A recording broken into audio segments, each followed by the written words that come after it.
श्रोताओं, मेरा डॉक्टर अशोक कुमार नागर का आपको सादर प्रणाम। आज मैं आपको परमार राजवंश के सबसे प्रसिद्ध और शक्तिशाली राजा भोज की कथा सुनाने जा रहा हूँ। राजा भोज परमार राजवंश के 9वें राजा थे और परमार राजवंश का भारत में 9वीं शताब्दी से लेकर 14वीं शताब्दी तक मध्य भारत में शासन रहा और इनकी राजधानी पहले उज्जैन थी, जिसको बाद में उज्जैन से करीब 64 किलोमीटर दूर धारा नगरी में स्थानांतरित कर दिया गया। राजा भोज के बारे में इतनी किंवदंतियाँ हैं, इतनी कहानियाँ हैं कि जिसकी कोई सीमा नहीं है। राजा भोज को हुए करीब 950 वर्ष हो चुके हैं, लेकिन ये कहा जा सकता है कि जितने ठाट बाट राजा भोज के थे, इतने किसी भी राजा के भारत में नहीं हुए हैं। राजा भोज के पिता का नाम सिंधुलराज या सिंधुराज था और इनकी माता का नाम सावित्री था। इनकी जो राजधानी थी वो धारा नगरी थी। बहुत वृद्धावस्था में सिंधुलराज को पुत्र प्राप्ति हुई और जब इनकी आयु 5 वर्ष की थी तो इनके पिता ने ये विचार किया कि यदि मैं अपने इस बालक पुत्र को राजा घोषित करता हूँ तो बहुत सारे इसके दुश्मन हो जाएंगे और वो इसकी हत्या कर देंगे। तो उन्होंने अपने मन में ये निश्चय किया कि क्यों न मैं अपने छोटे भाई मुंजिल को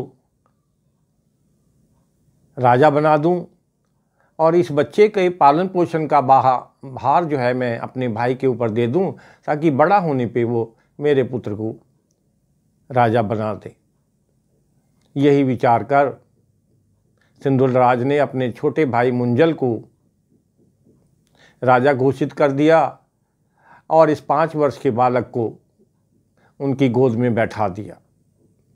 कुछ ही दिनों बाद सिंधुलराज की मृत्यु हो गई। राजा ये जो बालक भोज थे, ये जो है विद्या अध्ययन करने लगे और इनके जो चाचा थे मुंजल, वो धार नगरी का शासन करने लगे। कुछ ग्रंथों में ये भी कहा गया है कि ये जो मुंजल थे ये सिंधुलराज के बड़े भाई थे, लेकिन बल्लार सेन या बल्लार पंडित की जो बहुत ही एक प्रामाणिक प्रति है भोज प्रबंध, उसमें मुंजल को इनका छोटा भाई बताया गया है। एक दिन राजा मुंजल का दरबार लगा हुआ था कि एक विद्वान इस सभा में आए। उन्होंने राजा को प्रणाम किया और कहा कि मुझे सर्वज्ञ कहते हैं, मैं जोशी हूँ और मुझे तीनों लोगों के बारे में जानकारी है, भूत की, वर्तमान की और भविष्य की, तीनों जानकारियाँ हैं और यदि आप मेरे से कुछ पूछना चाहें तो पूछ सकते हैं। राजा मुंजल ने कहा कि आप मेरे जीवन की प्रारंभ से लेकर आज तक की सभी घटनाओं को बताइए। ये जो जोशी था, इसने राजा मुंजल की सारी घटनाओं को बचपन से लेके और उस समय तक की सारी घटनाओं को बताया और बहुत सारी ऐसी गुप्त बातों को भी बताया जिनको किसी की जानकारी नहीं थी। राजा मुंजल बहुत प्रभावित हुआ। उसने इनको बहुत दान दिया, इनका आदर सम्मान किया। इसी बीच जो सिंधुराज के मंत्री थे बुद्धिसागर, उन्होंने कहा कि महाराज, क्यों न हम बालक भोज की जो जन्मपत्री हैं इन जोशी को दिखाएं और पूछें कि बालक भोज के भाग्य में क्या लिखा है। मुंज ने कहा अवश्य ही। भोज की जन्मपत्री इनको दिखाई गई तो जोशी ने कहा कि मैं बालक भोज को देखना चाहता हूँ। पाठशाला से बालक भोज को बुलाया गया। जोशी ने उनके चेहरे को देखा और कहा कि अब इनको वापस भेज दीजिए। जब राजा मुंजल ने पूछा कि इनके भाग्य के बारे में बताओ, तो उसने कहा कि साक्षात ब्रह्मा जो सभी का भाग्य लिखते हैं वो भी इनका भाग्य नहीं पढ़ सकते। लेकिन मेरे में जो अल्प बुद्धि है, थोड़ी बहुत जानकारी है, उसके अनुसार मैं आपको ये बताना चाहता हूँ कि ये चक्रवर्ती राजा बनेंगे। उत्तर से लेके दक्षिण तक, पूर्व से लेके पश्चिम तक, पूरे मध्य भारत में, बंगाल तक और दक्षिण तक ये 55 वर्ष 7 माह और 3 दिन तक ये राजा बने रहेंगे। ये कह के जोशी तो चला गया, लेकिन राजा जो उंज थे वो शोक में डूब गए, वो चिंता में डूब गए। उन्होंने ये सोचा कि यदि ये राजा बन गया भोज, तो मैं तो जीते जी एक मृत व्यक्ति के समान हो जाऊंगा, मेरा कोई अस्तित्व नहीं रहेगा। इसी सोच में वो रात भर परेशान रहे और उन्होंने अपने एक अंग देश के जो राजा थे, वत्सराज, जो इनके अधीन थे, उनको बुलाया और कहा कि आप चुपचाप बालक भोज को भुवनेश्वरी देवी के मंदिर में ले जाइएगा जंगल में, और वहाँ पे उनकी हत्या कर दीजिएगा, और हत्या करने के बाद उनका जो सिर है उसको लेके मेरे राजमहल में आइएगा। जब अंग देश के जो राजा वत्सराज थे उन्होंने ये सुना तो उनको बड़ा आश्चर्य हुआ। उन्होंने कहा, राजन, बालक भोज के पास न तो धन है, न ही इसके पास कोई राज है, और न ही इसके माता पिता हैं।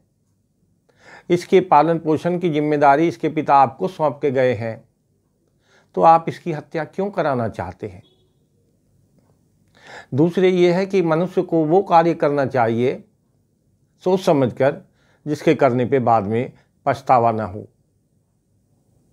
इस पर राजा मुंज ने कहा कि ऐसे ऐसे एक जोशी आए थे और उन्होंने ये कहा कि ये चक्रवर्ती राजा बनेंगे।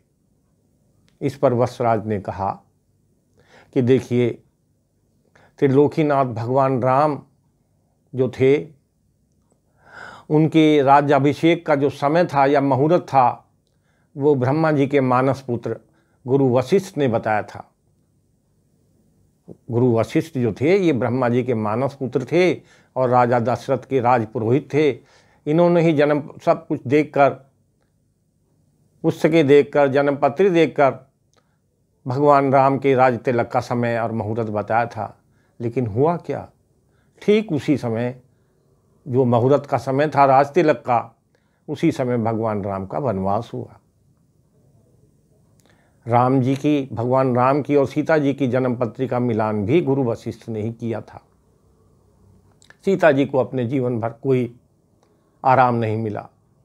तो इसलिए हे राजन, जोशियों की बातों पर हमें बहुत ज़्यादा विश्वास नहीं करना चाहिए, और यदि आप इनकी हत्या कराते हैं तो सिंधुल राज के जो शूरवीर हैं, जो सैनिक हैं, वो विद्रोह कर देंगे और आपकी राजधानी को इसी प्रकार नष्ट कर देंगे जैसे बादलों का समूह जो है घनघोर बारिश करके किसी नगर को नष्ट कर देता है, डुबो देता है। ऐसे ये शूरवीर जो हैं सिंधुल राज के, ये आपके राज्य को समाप्त कर देंगे। राजा मुंजल ने कहा कि भाई ये बताइए वत्सराज कि आप मेरे राजा हैं या सेवक हैं? आप कौन हैं? फिर इतना सुनते ही वत्सराज ने कहा, महाराज, मैं आपका सेवक हूं और मैं आपकी आज्ञा का पालन करूंगा। शाम के समय, संध्या के समय वत्सराज ने बालक भोज को पाठशाला से बुलाया और अपने रथ में बैठाकर भुवनेश्वरी देवी के मंदिर के पास जो भयानक जंगल था वहाँ ले गए। और वहाँ ले जाके जब बालक भोज को बताया कि आपके जो चाचा हैं उन्होंने आपकी हत्या का आदेश दिया है, तो बालक भोज को बहुत क्रोध आया। उन्होंने एक छोटा सा चाकू निकाला और अपनी जांघ में से खून निकालकर बड़ के पत्ते के एक दोने में भरा और एक दूसरा दोने का पत्ता लिया, बड़ का पत्ता लिया और उस पर एक मंत्र लिखा। 4 लाइन का एक मंत्र लिखा और कहा कि आप मेरी हत्या कर दीजिए, लेकिन मेरे मरने के बाद ये मंत्र जो है ये मेरे पूज्य चाचा जी को अवश्य दे दीजिएगा। जब इसने मंत्र पढ़ा वत्सराज ने, तो इसका मन बदल गया। इसने कहा कि मैं आपकी हत्या नहीं करूँगा, आप मेरे साथ चलिए, और अपने राजमहल में वहाँ पे नीचे तहखाने में ले जाके इनको छिपा दिया। उधर एक राजा, ये जो बालक भोज था, इसका एक कृत्रिम बनावटी सिर बनाया गया मोम से, उसमें वैसे ही कुंडल पहराए गए जैसे बालक भोज पहनते थे, और रात्रि में वो सिर ले जाकर, कृत्रिम सिर जो था, बनावटी सिर जो था, इनका धड़ जो था, वो ले जाके राजा मुंजल को दिखाया गया कि मैंने कहा, और राजा वत्सराज ने कहा कि मैंने बालक भोज की हत्या कर दी है। इतना समाचार सुनते ही मुंजल जो है वो डर से कांपने लगा। वो कुर्री पक्षी के समान विलाप करने लगा और ये पूछा उसने कि ये बताइए कि मरते समय बालक भोज ने क्या कहा। वत्सराज ने कहा कि उसने आपके लिए ये मंत्र दिया है, आप इस मंत्र को पढ़िए। जब राजा ने वो मंत्र पढ़ा तो राजा मूर्छित हो गया। उस मंत्र में लिखा था कि सतयुग के जो आभूषण थे महाराजा मानधाता, वो भी संसार से विदा ले गए, चले गए। धर्मराज युधिष्ठिर चले गए।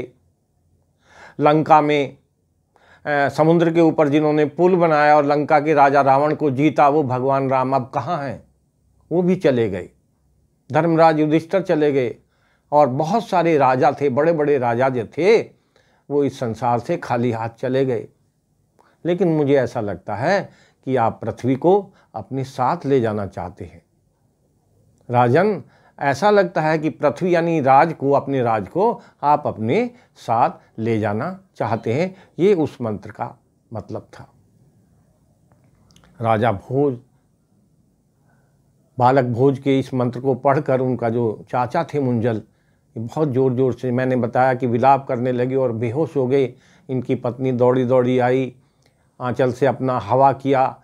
जब इनको होश आया तो इन्होंने कहा कि मेरे जैसा पापी संसार में कोई नहीं है। मैंने अपने पुत्र के समान बालक भोज की हत्या कर दी है। अब मैं इसका पश्चाताप करूंगा और तुरंत ब्राह्मणों को और विद्वानों को बुलाया जाए कि मेरे इस पश्चाताप की क्या, इस अपराध की क्या सज़ा है। ब्राह्मणों को बुलाया गया और ब्राह्मणों ने कहा कि राजन, इसकी एक ही सज़ा है कि आप अग्नि में प्रवेश कर जाइए। निश्चय हुआ कि रात में राजा मुंज जो हैं वो अग्नि में प्रवेश करेंगे। इसी बीच जो वत्सराज थे, उन्होंने सिंधुल राज के जो मंत्री थे बुद्धिसागर, उनके कान में कहा कि बालक भोज को मैंने मारा नहीं है, वो जिंदा है। बुद्धिराज ने उनके कान में कहा कि आप यहीं ठहरिए और किसी को भी महल में आने की इजाज़त न दीजिए।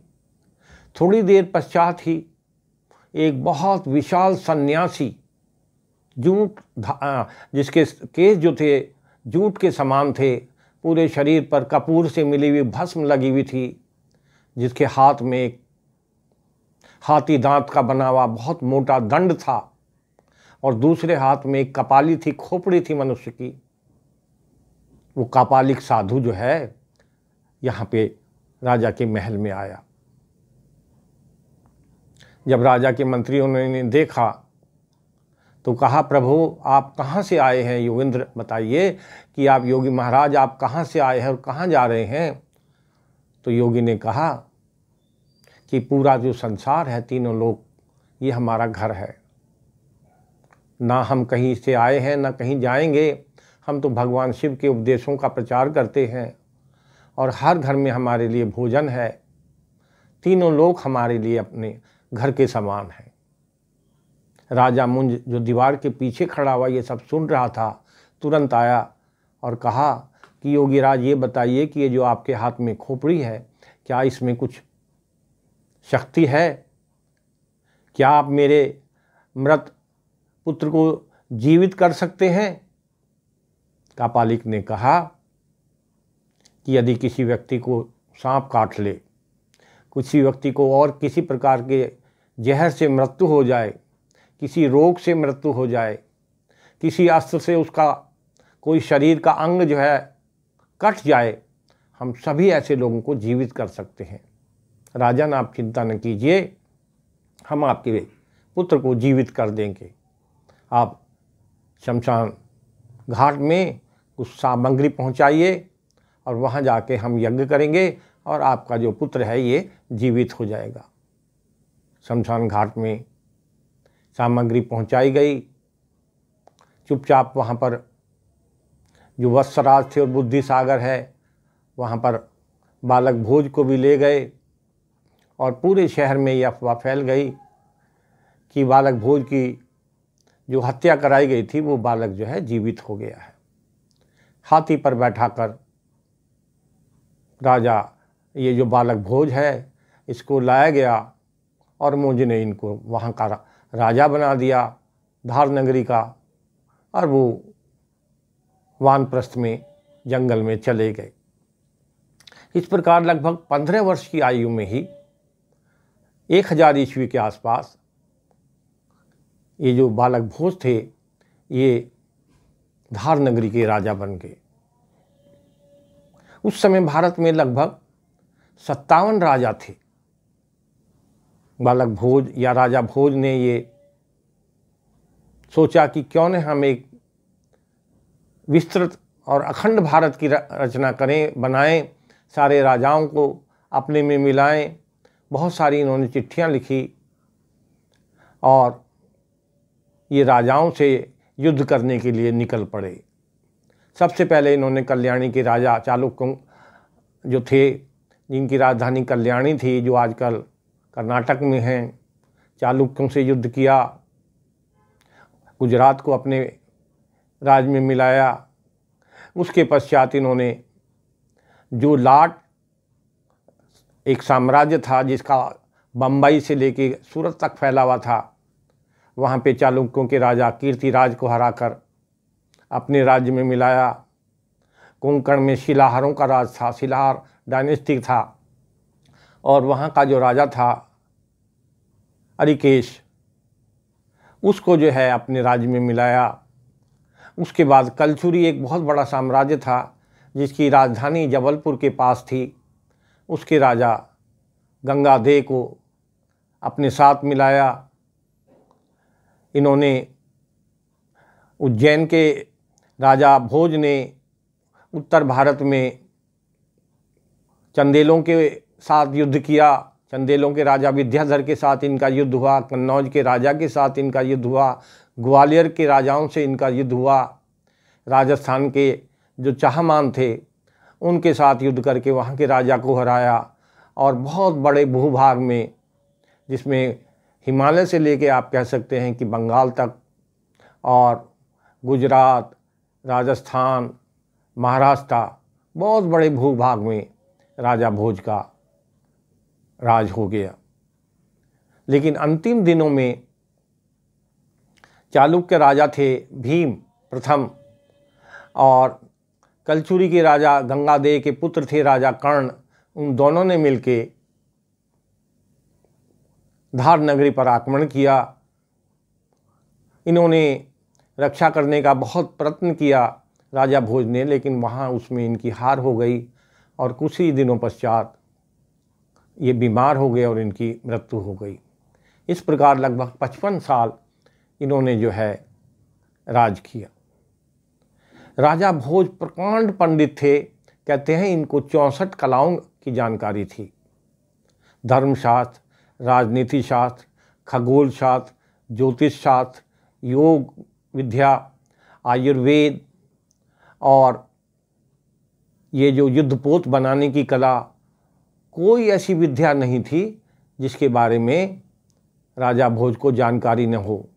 कहा जाता है कि इन्होंने 84 पुस्तकें लिखी, जिसमें से केवल 21 पुस्तकें उपलब्ध हैं। चंपू रामायण, जो इनकी रामायण के ऊपर लिखी हुई किताब है, बहुत प्रसिद्ध है।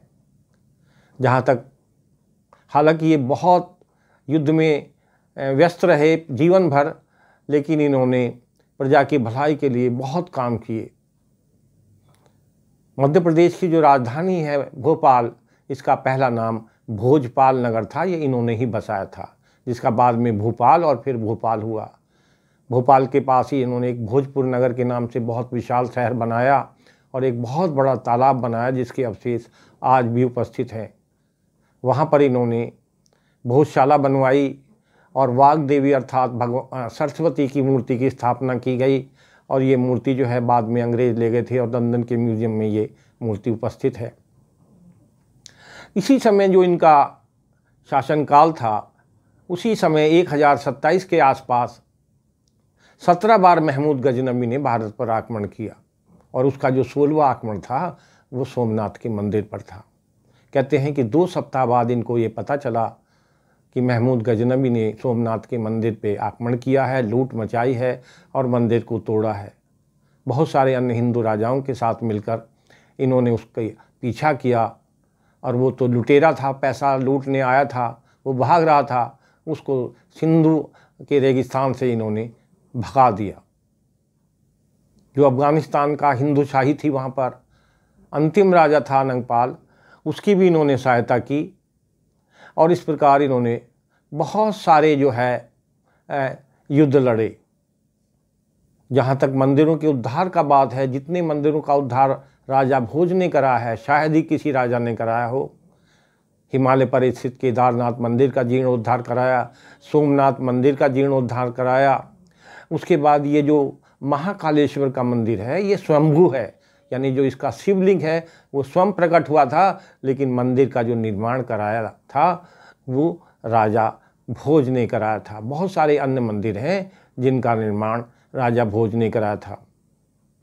श्रोताओं, आपको जानकर आश्चर्य हुआ कि इन्होंने जो पुस्तकें लिखी हैं उसमें मैकेनिकल सिपाही हाथी, मैकेनिकल जो है यांत्रिक हाथी, यांत्रिक सैनिक, यानी जिनको आज की भाषा में हम रोबोट बोलते हैं, वो उसके बनाने की कला भी उसमें वर्णित है। तो ये इतने विद्वान थे, और इनके बारे में जो कहानी है एक कि कहाँ राजा भोज और कहाँ गंगू तेली, उसके यदि मूल में हम जाते हैं तो 2 राजा थे, एक कालचुरी के नरेश गंगादेव और दूसरे चालुक्य, दक्षिण में चालुक्य राजा तेलंग। एक बार इन दोनों राजाओं ने मिलके जो है राजा भोज के ऊपर आक्रमण किया। कालचुरी नरेश गंगादेव और दक्षिण के चालुक्य नरेश तेलंग, दोनों राजाओं ने मिलके राजा भोज के ऊपर आक्रमण किया, लेकिन ये दोनों राजा भोज को नहीं हरा सके, और तभी से ये कहावत मशहूर हो गई कि कहाँ राजा भोज और कहाँ गंगू तेली। तो राजा भोज का जो इतिहास रहा है, बहुत ही एक महत्वपूर्ण इतिहास रहा है, बहुत शक्तिशाली, बहुत बुद्धिमान और बहुत ही देशभक्त राजा ये हुए हैं। श्रोताओं, अब मैं आप इस कहानी को विराम देता हूँ और आपसे प्रार्थना करता हूँ कि यदि ये वीडियो पसंद आए तो आप मेरे चैनल को सब्सक्राइब कीजिए और अपने कमेंट्स मुझे भेजिए, ताकि मैं और इससे अच्छी भी वीडियो आपके लिए उपस्थित करूँ। धन्यवाद।